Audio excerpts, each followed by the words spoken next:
Ito yung nakakadula. $245. Ilan yun? Anong peso?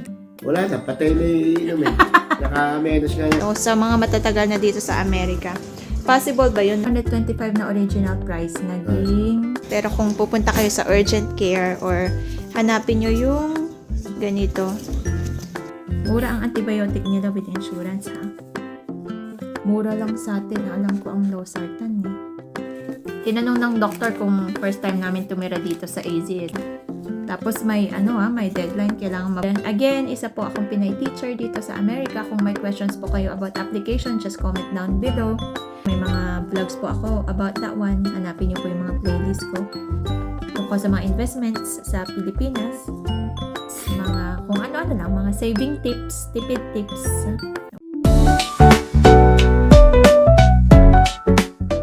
Hello! Ayan na. Ayan na ang may sakit. Ha? Hello! Welcome to Home and Everything. Ako po si Teacher Belle. So, mabilis ang vlog lang to. Kaninang hapon, dumiretso kami sa urgent care na naman. So, ano bang meron sa Arizona weather at sunod-sunod kaming nagkakasakit. Talagang first time to, hindi nawawala yung ubo niya. So, akala namin COVID. So, nagpa-check up na kami ngayon. Negative siya sa COVID, negative din siya sa flu.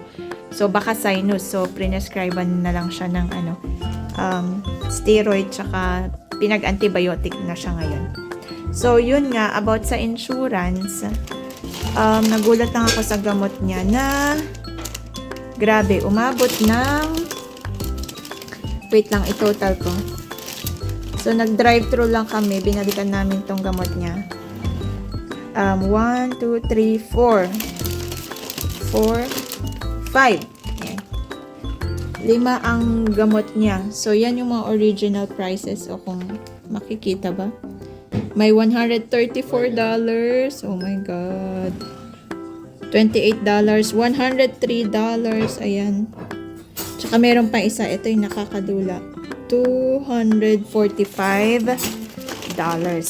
Pero, nung present namin, ang insurance niya, bumaba. Tapos, may ginamit pa kasi kaming isang binigay lang dun sa urgent care. I think, marami sa inyo gumagamit na nito. Pero kung pupunta kayo sa urgent care or hanapin nyo yung ganito, malaki din ang discount nito, Good RX. So, isasend ko to sa isang friend din namin na teacher na walang insurance para maka-discount siya sa gamot. Yeah. So, nag-drive-thru lang kasi kami sa pharmacy kaya hindi ko natanong kung anong insurance ang ginamit niya.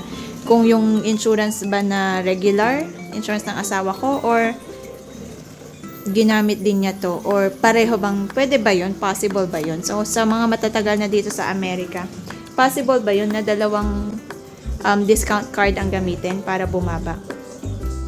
Kakain na kami ng mabilis, tapos i-reveal ko ang magkano inabot nung may insurance na kaming ginamit. Okay? See you later! Okay, so welcome back. Pagkatapos lang namin kumain. So, i-prepare ko na to para sa gamot. Para makainom na siya ng gamot. Papa. So, ang finding sa kanya, may nag-build up yata sa sinus. Ba? Parang sinusitis. Kasi negative naman siya sa COVID, negative sa flu. So, sabi nga ng doktor, tinanong ng doktor kung first time namin tumira dito sa AZ. Sabi namin, oo. Kasi naka-experience din daw siya na nung nasa Texas siya, wala namang, kumbaga hindi umaatake ang mga allergies niya. Nung nagpunta siya dito sa AZ, ayun, nag-bump up na yung mga allergies niya, nagsilabasan. So, sabi namin, baka nga ganun. Kasi, di ba yung huling vlog ko din about insurance, ayan po siya. Sabi ko, parang hindi kami hiyang sa weather dito sa Arizona. Kasi malamig pag umaga, malamig pag gabi, pag hapon naman, pag daytime, daylight, pag may daylight na, mainit na naman. Tapos pag summer, nung pagkadating namin dito na summer, sobrang init. Yun, hindi naman kami nagkasakit. Nitong winter lang talaga, na hindi naman namin na-experience nung nasa North Carolina kami. So, eto na nga, papakita ko yung unang, so eto, nung pinick up namin, kasi nag-drive-thru lang kami, nung pinick up namin, naka-ready na siya. So, ayan na yung mga prices niya, oh. Basahin natin para, kaya din siya nagmahal. So, tinotal ko yung unang bill. Umaabot siya ng, yan, $525. So, imagine that, $525. Kung i-convert mo sa Pilipinas, 525 times $58 na yun. Ay, 58 pesos. Diba? Imagine, 30,000 pesos. So, sabi ko nga nung nag-drive-thru kami, pag sobrang mahal yung gamot, kumarurot ka na lang ng takbo. Hindi na natin kukunin. So, ito yung mga gamot niya. Sabihin ko yung mga original prices. Kasama din, kaya mahal din kasi kasama na din dito yung aside sa nagpa-check up kami sa cough and cold and fever niya. Uy. wala kang imik. Nagpa-refill, hindi naman refill, nagpa-prescribe na rin kami ng 90 days or equivalent to 3 months na gamot niya for maintenance. So, unahin muna natin yung sa pang ubos sipon na binigay sa kanya. So, binigyan siya ng antibiotic. Ang antibiotic na binigay ay Coamoxiclav. Ito. Ang Coamoxiclav dito, ang original price niya without insurance is $28. So, $28. So, mga magkano yun, Papa? Mga 1.5? 1.5. Kasi ang Coamoxiclav dyan sa Pinas, nasa $700 lang, di ba? I mean, 700 pesos yung 14 pieces. Dito, $28. Ito namang, nasa na yun? Prednisone. Para saan ba ang prednisone? Tingnan ko nga. Allergy signs, asthma. Ayun pala, asthma pa. It's steroid ang sabi niya eh. Prednisone pala siya. So, 10 pieces is $11. So, 10. Para saan yan? Yun nga, pag sa, di ba, hatching ka ng hatching, tsaka ubo ka ng ubo. So, ang 10 pieces na prednisone ay $11. So, sabihin mo ng mga 500 to 600 pesos. Yun. Tapos, ito namang maintenance niya. Ito yung nagulat talaga ako na mahal. Yung ito, $134, $245, tsaka $100. Ito yung for 3 months niya. So, ang Felodipine pang high blood is $134 for 90 pieces. Tapos, losartan. Uso din sa atin ang losartan, di ba? Ang losartan ay $103 for 90 pieces. Good for 3 months. So, 5,000 pesos for 3 months. Ang losartan, mura lang sa atin. Alam ko ang losartan eh. Tapos, itong rosuvastatin, ito yata yung pang-cholesterol. Ito ang mahal talaga. $245 for 90 pieces. Imagine that. Nasa 12,000 pesos for 90 pieces. So, ito ngayon ang good news. So, nung nagpunta kami, syempre dala namin yung insurance. Ang insurance kasi dito, may kasama na yung discount sa gamot. Tapos, may pre-present din kami yung Good RX, yung pinakita ko kanina. Pwede nyo rin gamitin yun. Para lalong bumaba. So, yung $245, naging $25 na lang. Diba? So, ang laki ng binaba. Grabe, no? Parang, ay, hindi ko ma-imagine na magbabayad ako ng $500 para sa, kahit sabihin mo 3 months, pero $500, oh my G.